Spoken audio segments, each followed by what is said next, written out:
తండ్రి. కీర్తన 89వ అధ్యాయంలో దేవుడు మాట్లాడతారు. ఈరోజు మట్ల ఆదివారం, ఎందుకంటే ఆయన మహానుభావుడు, పరిశుద్ధుడు. గాడిద పిల్ల మీద ఊరేగిస్తారు, ఎందుకంటే అంత ఆయనే అన్నిట్లు తగ్గింపి మనం ఎంతటండి.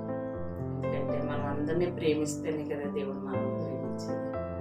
వ్యాధి బాధాలు లేకుండా ఆయన నిత్యం శుద్ధిస్తే దేవుడు ఎంతో గొప్ప మహిమ కుమరిస్తాడండి.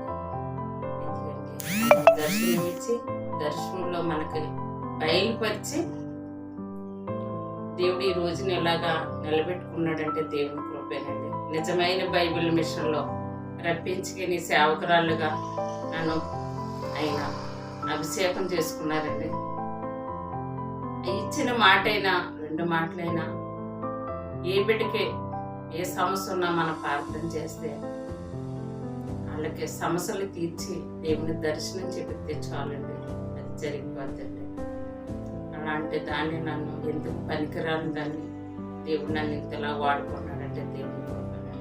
ఆ ఘనత మహిమ జయమగల దేవుడు. సంవత్సరం అంతా దేవుడు ఆశీర్వదించాడు. ఈ సంవత్సరం అంతా దేవుడు మనల్ని అందరినీ రెక్కల కింద భద్రపరుచుకున్నాడు. స్తోత్రాలు.